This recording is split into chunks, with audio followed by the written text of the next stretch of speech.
rero nibishaka ameze nk'umuntu hawe ubutunzi buramurenga burenga ubwonko bwe ariko vuga uti ndi igiharamagara urugero ninshaka mbizire ninshaka ngire gute guhanura intambara n'ibindi biriya buhanuzi ahanura ngenda bwemera nibwo 100% ariko uburyo cyatangamo message ntago aribwo Brigite yivugishwaga ngo agiye gusubira mu banyagatulika ni joke ntago yabikora yakinaga nyine yati nta masaka kinyaga amarozi yati nta makajya aremewe icyo ni icyambere ni umukozi w'Imana ni umwana w'Imana ni umuntu Imana inyuramo ivuga ni umuntu usengera abantu bagakira ndi imbere y'Imana mutangiyeho ubuhamya cyo gihe nari narwaye bikomeye none se uwo muntu simvuze ko muri gatulika ariko nanone badasenga reka nongere mbasuze mbekaze mbifurize amahoro y'Imana aho muherereye hose mu mpande zitandukanye z'isi uri mu majyaruguru amajyepfo iburasirazuba iburengerazuba ndetse no mu mujyi rwagati nongeye kukwifuriza amahoro n'imigisha nkubwira ngo zamuka kandi uba ufite ukuri nyako mu mutima amen intro niyo Juste bimeze bite rero bo bimeze neza cyane ndashima Imana niba twongeye kugira umugisha wo kongera kuganira nawe nanjye n'umugisha kuba ndi kuri zamuka no kuri nyango byose n'umugisha cyane muri minsi ishize abantu bazamuka Imana bamugisha oya abantu bagomba kuzamuka ariko bakazamukana ukuri nyako yego uri ugiye mu ijuru uzamutse ufite ukuri ku mutima ugerayo ku ijuru ntago bakubaza ikibari ku marembo y'ijuru yageze bareba kuri ku mutima n'ibyakuzamuye amakuru y'iminsi umeze ute ndi gukunda gukoresha ijambo rivuga meze neza ariko meze na nabi nuko bidahura se birahura umeze neza ariko umeze na nabi ko yihe mpamvu umeze nabi kubera yuko uyu munsi wa none ntawe utazi ko ubukungu bwifashe nabi ndetse bakaba bataranagufunze barakugiriye imbabazi umugabo wese rero ako kari akantu ko numva kagize umugabo wese iyo adafite amafaranga ntago aba ameze neza si icyo ahubwo udafite amahoro mu mutima n'uba umeze neza oya nyine amahoro yo ni ikindi ariko iyo ufite ibintu bigusaba amafaranga nubwo yaba atari na menshi ariko ukaba ubizi ko wagura umunyu amakara iki ukabizi ko umwana bagutuma impapuro z'ibizami ugatangira ukararama n'igihe cy'ibizamini cyane ntago uba umeze neza mu yandi magambo kuko ubwonko bwawe buba buri kuviza nakora iki nabigenza nte rero niho mbere mvuga nti iyo umugabo adafite amafaranga ntago aba ameze neza nkaho iby'amahoro byo ni ibindi benshi bagenda batayafite bakijyana muri swingi no muri horo ariko bashira muri swingi no muri horo abibwiwe n'iki bajya muri swingi nyine ari ukuntu kera turi marine banywaga kore bakavuga ngo bari muri horo na swingi nawe wasomyeho oya Juste reka dutangire ikiganiro cyacu dusengera Imana ubundi twinjire mu kiganiro yego Uwiteka Mana ndagushimiye ngushimiye kugira neza uri Imana ikomeye tugiye gukora iki kiganiro mwami hari abagiye kudukurikirana reka ubahe umugisha ubambika imbaraga ubarinde muri byose ubarinde ibibasitaza ibibasenya kandi natwe uduhe kuvuga tubwirijwe nawe buri muntu wese udukurikirana akuremo inyungu muri iki kiganiro bisenze nizeye izina rya Yesu Kristo amen Juste uri umwe mu bantu bicaranye n'umuhanuzi n'ibishaka Theogen mu kiganiro kandi nawe ukaba uri umukozi w'Imana mugenzi we ese wicarana n'ibishaka Theogen wamwumvisheho umwuka w'Imana cyangwa byaba ari ibyo bavuga ko bahumura gatama abavuga ko Theogen ahumura gatama ntago ari byo kandi nanone ntago Theogen cyo gihe ntago nande mu mwuka w'uburondozi ariko ro umuntu urahumurirwa we nese ko ntigeze numva yasinze rega Theogen ni umukozi w'Imana uko ibyahanura birumvikana ahubwo uko abitambutsa nicyo gicanga abantu gusa ariko nkaho ubundi ibyo avuga ni ibintu ubunabona nawe bidasabye ngo ujye mu mwuka ariko uburyo ki abitambutsa nicyo kintu gishobora gutuma abantu bamugiraho duti ubuhanuzi yagiye hanura buvuga ko umuhanuzi wa ADPR hari ibigiye kumubaho ndetse hari na gahunda yo kugura yavuze wonge ntashobora gutinyuka kuvuga umunyamakuru bwo ari impamvu nyikwepye kuri wowe ubwawe byakira gute iyo wumvisha umuhanuzi mugenzi wavuga ibintu nka biriya hari ukuntu umuntu atangira hanura noneho uko agenda avuga amazina akomakomeye ukibaza nimba n'ubuhanuzi Imana imutuma ku bakomeye gusa aribyo nakubwiye ni uburyo cyatambutsamo message nicyo kigora abantu ariko bira nago tubyita ubuhanuzi nge mbyita amarangamutima nkanjye nka Jista ariko ni icyifuzo cya bamwe muri bo ari ukuntu uvuga uza wataka nka content abantu batinye yego noneho weho wayataka ugahita ubonamo ama feedback ariko kukwereka ko ibintu urimo ari byo noneho bya bitekerezo abantu baguha bikakurusha imbaraga ko buriya mu Rwanda dufite ikibazo cy'abastar ubwo ndi muri gospel abastar benshi bo mu Rwanda barakennye yego barakennye noneho iyo ubonye abantu bajoining ibitekerezo byawe ariko batari kubikasa ngo bakwereke ibyo urimo atari byo ugira ngo wa murongo urimo niwo noneho ukaza guhura n'ikibazo giteye gutya kwisanga n'ibyo wubatse hashize wabishenye nicyo kiri kuba kuri nibishaka rero yego nimba ibyo ari byo biri kuri nibishaka ese ubuhanuzi yaba yaraguhanuriye mbere yo kujya kumusaba imbabazi wigeze wowe ufata nk'ubuhanuzi ariko sinzi ikintu mwita gusaba imbabazi njye ntago nigeze nsaba nibishaka Theogen imbabazi nari kumusaba imbabazi se namugize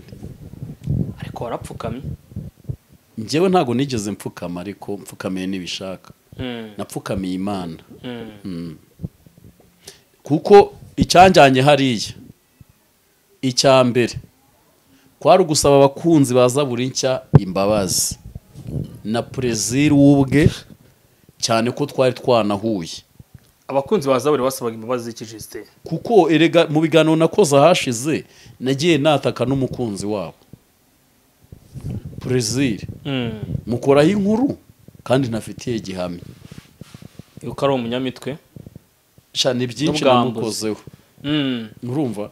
rero nukuvuga ngo nimba nararaye amajoro nsaba imbabazi nkora ibiganiro kuri Prezir nimba narindi mu nzira yo gusaba imbabazi niyo mpamvu nagiye kwa bamuteze kwa ba Prezir kwa ba Sirasi Ibya Yesu ni ku murongo hose ngenda njyayo kugira ngo basi mbashe kujya nicara mvuge numve nta mutima ucira iki urubanza buriya iyo uri gusaba imbabazi hari abantu ubuzi nawe ko wasesereje kandi by'umwihariko burya ushobora gusesereza hori akakubabarira ariko hari umukunzi we wakubonye ahantu urimo umuserereza urimo umutesha umutwe arababara rero ni ngombwa ko wa muntu bigaragara ko hori yamusabye imbabazi kandi muri uko kumusaba imbabazi hori burya iyo turiho no kuri kamera naragucumuje nkakujyana kure nkakuguta imbabarira iyo umbabaririye burya biroroshye ko n'umuntu usanzwe ugukurikirana kuri zamuka ahita mbabarira noneho niyo naba naramukomerekeje ntacyo hari akantu kamuzamo ashobora no guhita atambabara ako kanya ariko akagira akantu kamuzamo rero njyewe nandikiye Prezir mubwira ko numva umutima utamereye neza ndi mu isayo niko namubwiye unyemereye wampa ikiganiro kuri Zaburi nshya nkasaba abakunzi ba Zaburi nshya we yarabanje arambwira uti tukavuga kuki namubwira uti nkasaba abakunzi ba Zaburi nshya imbabazi Prezir warambwira uti ariko Theogen yaba hari twagikorana na Theogen ndavuga ndise hari ikibazo Prezir niyo gupropoje ko Theogen agomba kuba hari ndamubwira uti nta kibazo ubwo abantu batera agatebe bumve kuri ndamanuka nsanga Theogen yatangiye n'iki n'ikiganiro yego musanga mu kiganiro nsuza Prezir nsanga yateye agatebe naranacererewe icyo gihe ariko Theogen we yari yahageze mbere nsanga Prezir yateye agatebe arambwira ngo ninkomeze kwa kundi afite na microphone kati ndakomeza ndicara njyewe ibyo Theogen yari yamanuyeho ntago nari kujya hariya ngo mbipinge buriya erega hori iyo umuntu aguhanuriye niyo yaba atari Imana imutumye kankoresha iryo jambo ariko ushobora no kwigenzura ugasanga burya cyane ko mu buzima bwa buri munsi turakosa kuba umuntu yambwira urupfu ntago ari rwo rwatumye mfukama ahubwo Theogen yarahanuye urupfu nari mbizi neza ko nta Mana ivuga kuriya bibaye ari nabyo yaba yatumitse ubutumwa bw'Imana nabi kuko nimba Imana igutumye kuri Juste yego ikagutuma kuri Juste kandi uwo Juste atuye ku Ruyenzi ufite ubushobozi bwo kumubona sibyo rero ntago Juste kujya kumubwira kuri Zaburi nshya no kumusaraba ntago ari bwo kumvikana ko Uwiteka Imana avuganye nawe urabyumva yego rero bishatse kuvuga iki nuko nimba bigenze gutyo ntago Theogene yari kumpanurira ubwo buhanuzi ngo Imana nyine numve ko ariyo yamutumye yego ahubwo ikintu gihari ni iki nuko Theogene we birashoboka yuko yari ari no mu bihe byiza byo guhanura yego ariko guhanura kwa Theogene situzi cyakuvangiye ari iki guhanura kwa Theogene ntituzi rero ngiye maje gusaba imbabazi Prezire anambwira ko yabibwiye umugore we umugore wa mpimbabazi ubwabyo nari imbohotse ni umuryango birumvikana abakunzi ba Zaburi nshya nabo bampaye imbabazi ngero nta kibazo nari mfitanye nande na Theogene ntago Imana yambwira ngo ndapfa mu kwezi n'igice koko mpfe ntago ubwo buhanuzi bubaho ntago Imana yatuma umuntu ngo irica abana banjye ntago ubwo buhanuzi bubaho ngo madamu agiye kuba umupfakazi cyo koze ari ukuntu umuntu agira ibyifuzo pe akumva Juste yapfusha akumva abana baba imfubyi ariko iyo migambi ijambo ry'Imana avuga ngo imigambi yabo ntizahama ntizanasohora nyuma y'uko wumvishe ubwo buhanuzi bw'uwo muhanuzi mugenzi wanyu ndetse bukasa nk'aho buteje impagarara mu mitima ya bamwe harimo madamu wawe ndetse n'urubyaro rwawe ubwo mwe kuganira na madamu wawe wowe ubwawe wumva ko urwo rwawe rufite ubwoba wabyakiriye gute kumva ko madamu wawe afite ubwoba bwo ushobora kubigiye kuko nzi ko ubuhanuzi bw'ibibi bwihuta niyo mpamvu nafashe ya mbere mu gusenga ndasenga nyine tubikuzaho kuko buriya hora umuntu mushobora guhura akakubwira turakora impanuka ugahita uyikora ushobora guhura n'umuntu akakubwira uti baragufunga utaha amaso bakagufunga ukaba wanakandagira umuntu kandagira mu myanya z'abandi bikitwa ihohotero bakagufunga cyangwa ugaterana kamera ku muhanda bakagutwara rero ntago nari kuvuga ibindi Imana ni nyinshi ariko zose zirakora Bibiliya iravuga ngo ibinyinyitira ntibizabura ko yaravuze ngo Imana yamubwiye ngo nzapfa mu minsi 45 Imana ya Abrahamu na Isaka na Yakobo se umwami wacu Yesu Kristo akaba yaravuze ko nta numwe umunsi cyangwa igihe asinziriraho cyo koza abantu bakuru bo babasha kumenya ko bari mu gihe cyo gutaha ariko nabo ntibaba bazi isaha cyangwa imunota cyangwa umunsi ari ukuntu ngo guhera kuri myaka 75 umuntu amenye ko ari mu gihe cyo gutaha ugenda ubyiyumvamo nibwo atangira kuraga akuramo ibintu ariko ntabaze umunsi cyangwa igihe agomba gupfiraho ubwo rero Theogene wari umenye igihe n'umunsi nicyo cya kindi nakubwiye abantu banyumve neza ni kumwe nyine umuntu Imana ishobora no kumutuma agatambutsa message uko Imana itayimuhaye noneho bikacareginga abantu y'ibintu ari kuvuga n'ibyo avuze ibyo byose nyine bikagira tuvuye kuri ubwo buhanuzi bwawe tujye ku buhanuzi bwahanuriwe uwitwa Ezekiel Rukundo nawe buvuga ko agiye kumanuka Kimisagara atarwiyambitse yambaye n'ubusa ariko kugeza amaginga ya uwitwa Ezekiel aracyari nomo isi zarinda ishira Ezekiel atambaye ubusa nimba yaranabwambaye yabwambaye ahashize adafite ibyo kwambara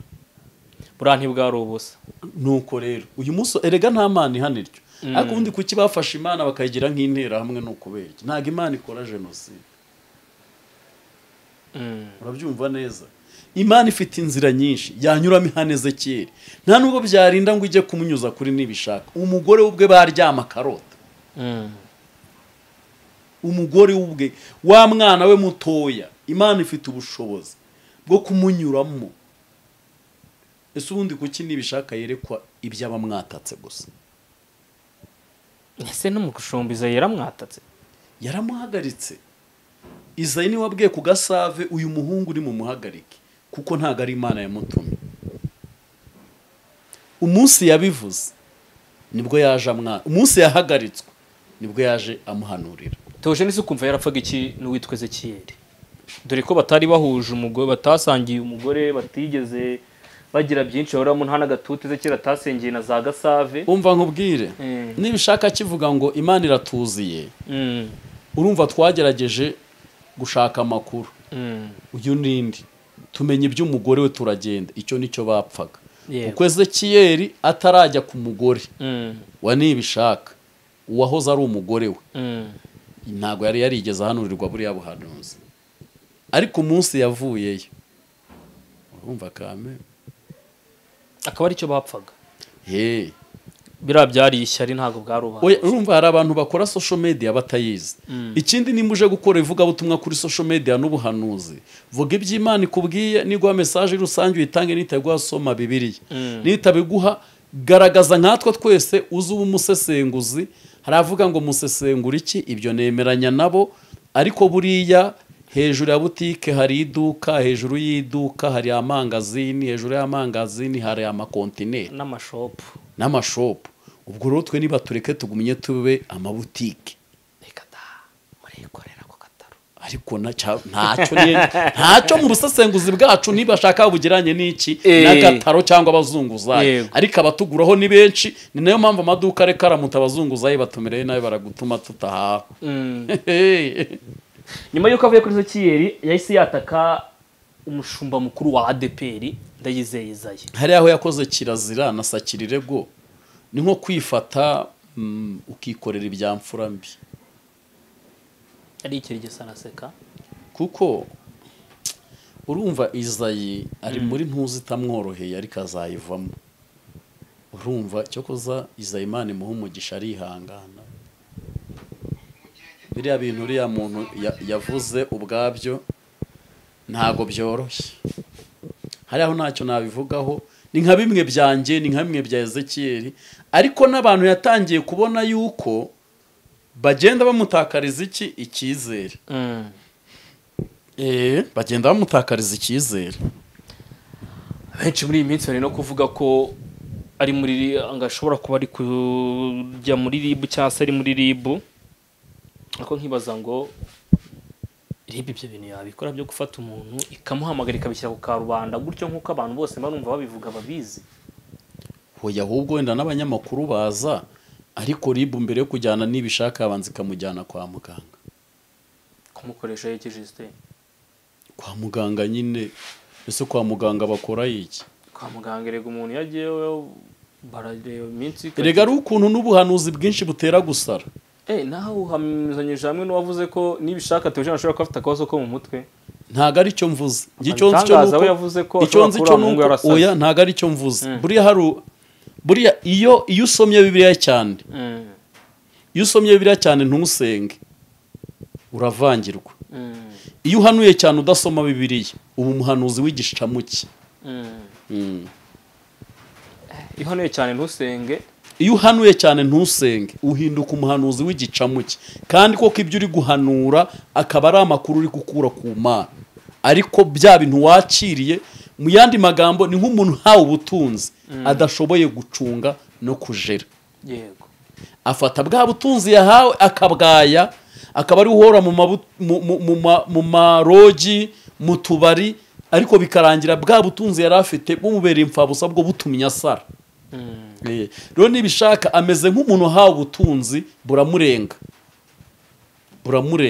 burenga ubwonko bwe, ariko vuga ndi igiharamagara, urugero ninshaka mbizire, ninshaka ngire gute, guhanura intambara n'ibindi. Biriya buhanuzi ahanura ngenda bwemera nibwo 100%, ariko uburyo cyatangamo message ntago aribwo. Erega buriya hori mu kwerekwa weretswe Jista ari umupfu, ko muteri ntago ari umupfu. Hari ibintu Imana ishobora kubigiye kumwicamo. Weretswe Jista mpunga, si igisobanuro cyo guhunga igihugu, ari n'igihe n'abandi guhunga ibigeragezo. Urumva? Ariko usanga kenshi na kenshi abantu bo berekwa bagahita bakora nyine bene nk'ibyo bintu, ariko bakavuga ibyo babonye ko mutere gutya ariko ntago ari byo. Jite nshaka ko umara impaka abantu kuri iki kintu. Ese umunsi upfukama bigaragara nkaho wasabye imbabazi Theogen, ni Theogen wari upfukamiye cyangwa se Theogen wari upfukamiye? Njyewe nabwiye Prezire basubire mu kiganiro ndavuga ni njyewe iyo ngiye gusaba abantu imbabazi mbanza nkapfukama nkasaba Imana imbabazi nkasaba n'abantu imbabazi maje kubikora ndavuga ni mu mbabarire. Prezire atavuga ngo nibishaka Theogen musengere. Nuko byagenze. Ubwo abirirwa bakiritika bavuga ko wasabye imbabazi nibishaka Theogen. Asa nari kumusaba naye namugize. Ariko ngo wari ufite ubwoba kuko yaguhanuriye kuzasara. Yari yavuze ko icyo kintu cyo gupfa ngiye kukiziza Imana igiye kunyica kubera navuze ku muryango wo kwa Pasiteri Theogen. Siko yari yavuze ngo niki Imana igiye kunziza. Rero ntago ari we nari gupfukama imbere ubwo yaba ari ugupfukama imbere. Nari kugenda kwa Mamasiya nkavuga nti mbabarira. Ntago urasaba imbabazi Mamasiya ariko narazimusabye. Nta muntu ku isi ntarasaba imbabazi. Nubu ndazibasabye. Ntago iri ngombwa ngo zibasabire kuri ka. Hari n'abantu bavuga ngo nwese najya kuzibasabirayo nahureyeyo nabo hehe. Kandi umva nkubwire impamvu njyewe nasabye imbabazi kwa Mamasiya batumiza wa muhungu ujye bavugira aragenda aravuga uti imbabazi Juste nibagiwe cano yasabye twarazimuhaye. Mamasiya yambwiye ngo nta kibazo dufite kuri Juste. Neza ubwo ndagiye urona huri umwere. Ngiye ndi umwere. Uvuze ngo Theogen yaragize ifu ry'uko ravuze kuri mugenzi we Theogen bazi nawe wari wawe. Ntago ariyo mpamvu. Erega nakubwiye ngo birashoboka ko n'Imana yamutumye ariko message akayitambutsa nabi. Erega ntago ari igitangaza ko Imana yakubwira ngo bwira Juste nadahinduka arapfa. Sibyo? Ahubwo kuki ugiye kubwira Juste ku Musaraba TV? Ahubwo kuki ugiye kubwira Juste kuri Zaburi nshya? Icyo nicyo kibazo. Ngaho ntago ari ikibazo. Ko nanjye byatumye nseka. Nawe ikiganiro ejo bundi yakoze avuga ati bose nabonye banyifurije kujya muri RIB sinzi ikintu bari bwungukemo. Ese ubundi mwese wamungani Theogen nawe aramuka agiye muri RIB Juste kambaze ku ruhande rwawe. Wabona Theogen aramutse hamagara ari cyangwa ntago Theogen yajyanwa muri RIB. Theogen ahubwo RIB yamujyana kwa muganga. Akabanza akanyura he Indera? Ntago ari cyo nkubwiye. Yamujyana kwa muganga. Rega n'ubwenge bwinshi burasaza. N'ubwenge bwinshi burasaza. Uri ko byumva neza. Ikiganiro hariya. Urumva? Umva rat. Umva hano reba hano. Hano umugabo twicaranye inyuma aravuze. Reba hano nyine. Aravuze ngasarisha abandi bantu.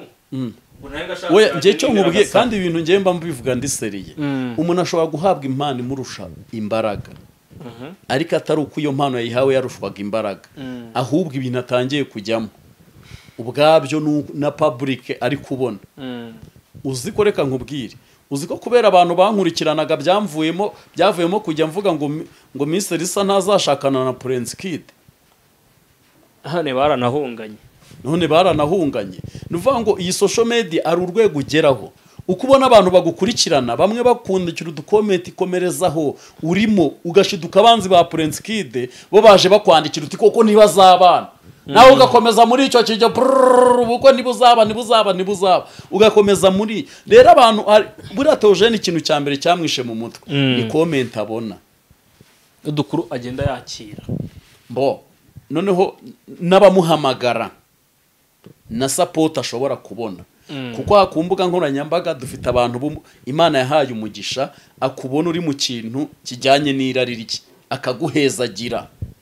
Ariko hari n'abandi bantu batareba kuri ibyo ahubwo avuga ngo Juste uri kuri kamera akeneye ishati atanakunda na YouTube akeneye umuceri ntako heruka. Ibyo bintu byihorere mwana byihorere nta gaciro heruka ibyo twikomereze. Ariko umubyeyi yageze numvisha bavuga ngo usaza arahari wabona agaceri kagiye kunyura akameneka. Ntabwo ngiye nigeze ndya umuceri uvuye aho. Ariko hari umuceri uvuye ku mubyeyi indese si wasabye umuceri se? Ibyo byo nza n'uwasabye Bibiliya ibyo ntago nzahora. Oya hari uriya nayo wasanga yaragize ibyaga kagera imiceri iri gukendera yarashizemo. Ariko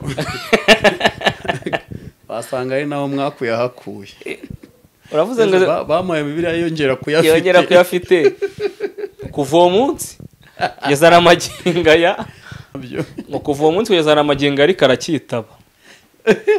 reka nkubwire ariko we bamuraza ijambo ry'Imana bwazapfira muri ryo kandi ubundi abahanga bavuga ko amavuta n'amafaranga bitabana nimba n'ibiryo bitabana amavuta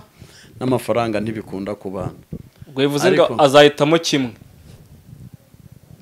ako si uhitamo ariko yahawe umurage mwiza iruta iyo twe twahawe imiceri yarashize twe ibitenge bizanasaza ariko ijambo ry'Imana rizasaza ririmo byose ririmo n'ibyo twahawe ahubwo bamuhaye nka bimwe Salomo we yasabye mwana avuga uti nsaba icyo ushaka agasaba ubwenge kavuga uti nicyo utansabye ndakiguhaye bivuze ngo we yasabye neza cyane ariko uretse ko atanasabye ahubwo yahawe neza bivuze ngo n'ubundi azagiye kora Bible aho Bibiliya nabonye naremereye bazagwana Bible oya nawe uri mu mubiri aho ngaho ntabwo ndi mu mubiri rega abantu batazi hori ni n'umwisilamu wapi utangiye kumbeshyira gusa ibyo zina hori rya hori n'ubuyisilamu yitwa Sadi sibyo byiza se ariko ejo bundi nabonye muri vuga ko Mary wanyu ngo ashobora kuba ari i Kigali ndetse n'amakuru yatanzwe n'uwitwa Reyira kuri iyi mihanda nawe n'umwe mu bantu nabonye ugiye kubana na Bishop Gerard ntago byakunda ariko buriya nawe yakoze divorcera cyangwa biracyari muri gahunda Reyira ntago we namuvugaho rwose kuko ntawe nzi Reyira ngo yatandukanye n'umugabo uretse kumubona ko ari umu-YouTubers uzi kuvuga kandi uvuga ibintu byiza bivuze ngo ugize ubwoba oya nje nta muntu njya ninya kuba navuga uko yaguruka nkaguruka ariko Karayira ibintu avuga kenshi nabonye uriya mubyeyi agira ukuri nabonye agira ukuri ntekereza yanibeshye ku nkuru yavuze yayisabira imbabazi bivuze ngira ngo ntago ashobora ko yarayibeshyeho oya yagaragaje n'amakado bamuhaye buriya nibyo cyangwa se rega YouTube ni ikindi kintu nanone ni isingari harimo ibanga rikaze anije no bavuga wahageze atararenze na Kenya urukundo rurihangana urumva ariko karirimba ariko niwe wakazanye inde karirimba oya nakarusagara karirimbe twumve oya ntago ndi mu gihe cyo ko nyamara wakatubwira twakumva wapi se Mutesi nawe yaneje abantu yavuze ngo mu mezi 3 hashize angahe none hashize gusa umva tarabane enye gwikubaza ko nta tutarakira invitation yabaneje nagenda neza kera verega yaje avuga ko dushobora kuba tugiye kubona ibirori mu minsi karaheze kera nawe se baramukanze ntago ari ukumukanga kera nta muntu wamukanga kera nta muntu ugipfa kumukanga ariko zikaribwa bwa mbere nabonye agurisha YouTube ye Ezekiel Zirari yatanze muri cyamunara ejo bundi ashyiraho n'itangazo abira nagatwiko oya nukuri agatwiko gutu gashyiraho na nimero ya momo ariko amafaranga yakaga miliyoni 10 zahindura ubuzima n'ubuzi yazifata ariko ubwo zi uko mu kwaka amafaranga 10 nka kuriya harayo utanga yibanze adasubizwa ya komisiyo adasubizwa kushaka iyo kiranuka ese ubone se kera yagurisha kiranuka Juste yayigurisha murohe rwego ntago mbihamya anangishije inama sinayimugira yo kuba yagurisha kiranuka buriya rero kankubwire Sadi kuri iyi si hariho abantu ubu ngubu hari ukuntu mu minsi yashize nandi ndimo nshaka nko kugoreka ukuri nyine kumvugiza ubwoba ukavuga uti iki kintu nkivuze abantu bavuga ngo Juste nasubiye mu matiko ariko nsagusanga ari ubuzanga ari n'uburofu urumva buriya hano kuri iyi si hariho abantu bafite objective yo gusenya ikintu umuntu yubatse urumva bakitwaza inzego z'umutekano no kugufungisha no kwaka amafaranga bakitwaza inzego zo kugufungisha bakitwaza uburyo bwo kuvuga ngo ibi bintu uzabizira none uyu munsi wa none twikibazo dufite abakunzi batanaturwanira ishyaka buri uzi ko ubugenzuzi maje kubona mu makomenti iyo komenti imwe ijari mbi hakatahaza ebyiri ziyikasa uzi ko ntawongera kwandika komenti mbi nuwo wayanditse arahinduka n'uwari ugiye kwandika ahita abihindura akabihindura burundu rero ubwabyo ugasanga nk'umuntu ushaka ko Ezekiel agurisha YouTube channel akajya kwitwarira imodoka kamyemere ko Ezekiyeli ariko ako kana kere kugumya kukuyobya mwana iyo turi mu kiganiro uri kubyumva neza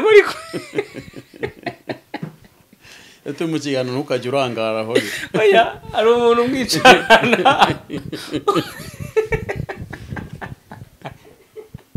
urumva ariko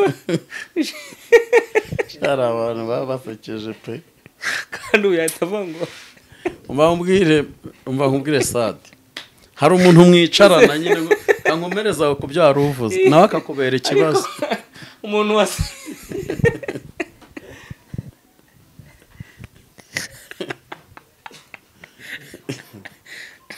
rero kanikomereze kuri Ezekiyeli na kiranuka yambangira garutse urumva kanikomereze kuri Ezekiyeli na kiranuka Ezekiyeli na kiranuka hari abantu baba bifuza gusenya ibyo umuntu yubatse kambyemere ko Ezekiyeli yakora amakosa yanayakoze ariko nanone igisubizo si cyo gusenya kiranuka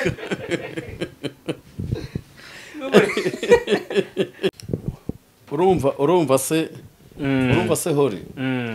umuntu ari abantu basenya ibyo umuntu yubatse yego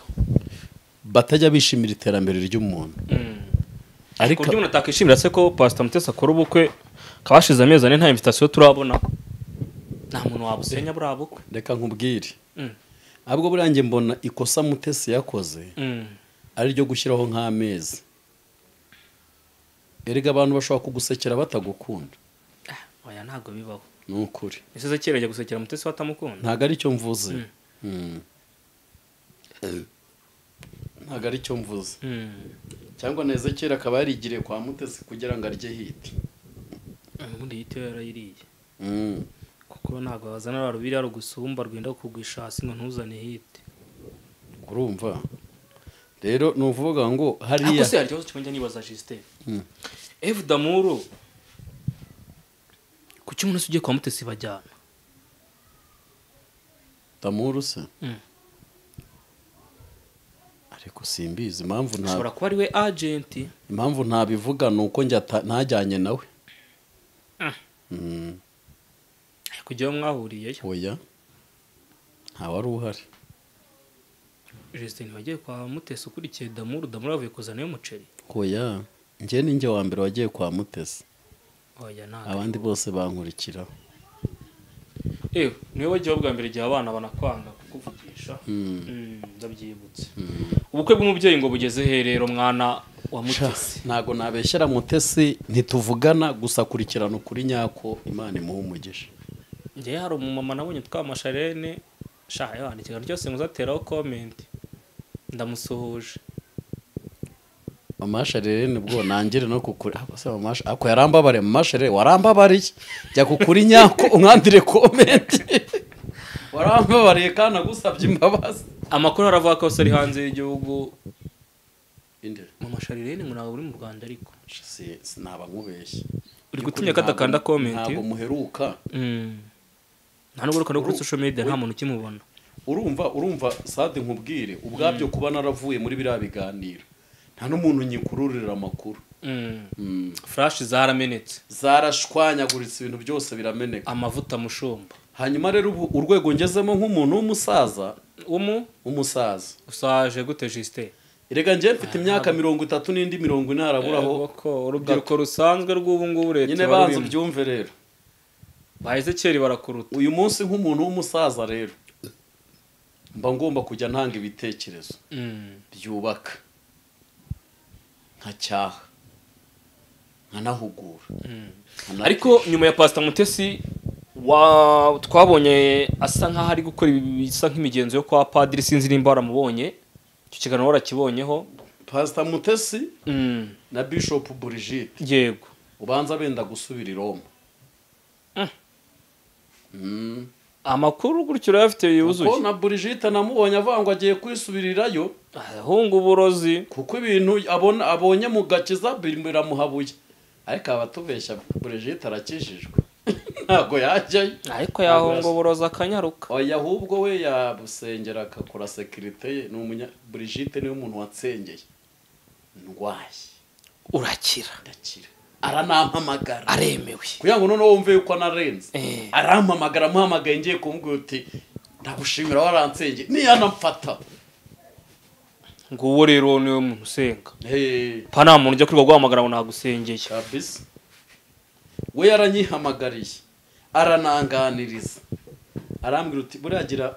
amagambo ahumuriza nawe hari habuze gato ngo amere nka Mutesi ari amagambo nawe yiwe ahumuriza ariko amagambo ya Mutesi yaraba yavuze ngo nako twikomereze ntari yavuze ngo iki ntacyo bira bamwe bajya bavuga ngo ni ibikomere bye yanyuzemo ako simbizi by the way biba yari ibikomere yanyuzemo bigakiza abantu byatwomora ntacyo bitwaye kuko nubundi kugira ngo womore igikomere nuko uba warakomeretse sibyo nuko uba warakomeretse rero ibikomere bya Mutesi we yarabinyuzemo twebwe bikatwomora ibikomere nta kibazo cyane pfuko uko twomoka gusa yes kuko nubundi ni umukozi w'Imana ni umwana w'Imana rero byava mu kanwa ke yaba ari ibikomere bye yaba ari ubuzima bwe nta kikizima nuko twebwe bitwomora Justin kangushimire eko wirukanse wa mwana ndagushimiye ko ikiganiro cyanjye reka nyisoreza aha nkureke dore mukanya n'ikipe yawe ugiye gutera akamacu ujye kureba umupira uri gukora utanzitse uzatuma abanyamakuru bampiga kuri stade kandi umunsi umwe oya wowe gufana Rayon barabizi benshi kuko niyo yakiriye kuri stati yawe ikimenyimenyi bajya barebaho stati za Rayon ziba ari umuba we mu bafana mu bakinnyi umva anjye mpamvu tuje ikiganiro kare no kugira ngo ureke ujye kureba agapira abantu bagomba kumenya gufana cyase no gukunda udakunda umupira akunda bamenya udakunda bamenya akunda inyakoreya udakunda inyakoreya areba Juste utareba Juste areba inyamerika filime z'inyamerika utareba ibyo byose akunda za Manchester udakunda ibyo byose akunda umuco kubona za ntore zibyina udakunda ibyo byose akunda filime z'inyamaswa cyangwa ubukera buri muntu we cyangwa ubukerarugendo buri muntu wese rero agira ibintu akunda ahubwo kubikunda nkatwe nk'ubu ngubu tuba dufite amatike y'ubuntu ko mbere yuko nyizwa nisigaga n'amarange muri Rayon Sport ubwo rero kuba najya kureba ko hari pasiteri wavuze ngo nimuzafata ibintu by'idini mu changes mu bantu cyane mujye mubareka bananezerwe barebe no kugapira ho gake oya ntago umva nutagiye kuri stade aricari wa urebe kandi iyo tuba turi muri tribune y'icyubahiro kandi kure umupira ni icyaha buri yara oya ntago ari icyaha kuko mbonye n'amafaranga nshobora no kuyashora mu ikipe wowe yes cyaho kugira ngo nubaka akabari nakubaka ikipe ari urusengero n'ikipe washyigikira iki nta soni ibyo bintu byo ntibigererana aho iyo tuza tuba twaje mu bintu bisanzwe dukunda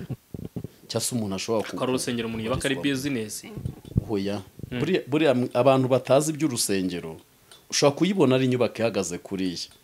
ariko nkubwire ngo nta ushinze business y'urusengero wahomba icyakoze harimo nk'amakompasiyo ushobora kunguka ariko ari igihe urusengero rubyara n'amashuri aho naho bikazana inyungu ku bakristo ariko biragoye ko wakubaka urusengero uvuga ngo ni business ntago ntibyaguhira washya nta nuba warashinze uruganda ubwo bose baba barubatse insengero urusengero rurahenda ubundi nta rusengero rwunguka icyakoze ushobora kungurwa n'ibikorwa Imana yahaye ku rusengero ayo mashuri amakompasiyo amavuriro noneho cya kintu kikagenda abana bo muri urwo rusengero bakagira amashuri bigamo amakompasiyo nyine agafasha abantu ari buvuga ngo ubatse urusengero ngo ugiye gukora business washya none se umusoro usite mu Rwanda kampere umuntu ucuranga soro kanihere kuri paruwasi mwenze hano mu mujyi wa Kigali imuhemba 1,100 ukora kuri base ni 1,100 umubateri ni 1,100 umupiyano ni 1,100 ubwabyo ubwo nuko ari korali zikoramo hari korali yishura nka 2,000,000 izishuriye ababa ku muziki gusa urumva ibaze rero ari nk'umuntu wakoze urusengero agiye gukora business ayo yazayakuramo nuko rero nta business y'urusengero ibaho cyokoze urusengero nk'amakorari yateye imbere amwe abafite amajanse muri uku batwara abagenzi harimo amamodoka yabo gutyo nyine bafite utubanke duciriritse abantu bafite udukorwa tugafinansa muri wa murimo w'Imana bagira ute bakora ariko ibyo nabyo bije vuba umva rero nta business nta rusengero wakora rwabyara business ubwo rero biriya bintu Brigite yivugishwaga ngo agiye gusubira mu banyagatulika ni joke ntabwo yabikora yakinaga nyine yati nta masaka kinyaga amarozi yati nta makajyaye aremewe icyo ni icyambere ni umukozi w'Imana ni umwana w'Imana ni umuntu Imana inyuramo ivuga ni umuntu usengera abantu bagakira ndi imbere y'Imana mutangiyeho ubuhamya icyo gihe nari narwaye bikomeye none se uwo muntu simvuze ko muri gatulika ariko nanone badasenga ariko imyemerere yaho niyaho Brigite Bishop Brigite ari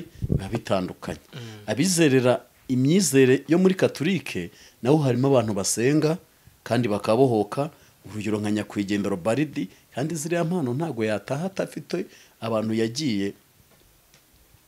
Imana ibaha nabo barahari benshi uzajye nko ku munsi wo gusenga uzaze tujyana ariko ubundi tuzajyana ntari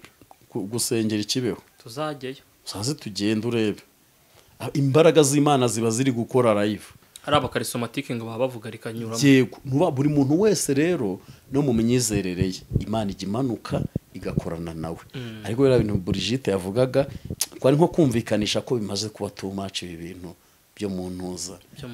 byo mu madini ni gute umuntu ngo bagize heavy na heavy rero nibyo nje nakubwira rero mwana wa mama Imana iguhumugisha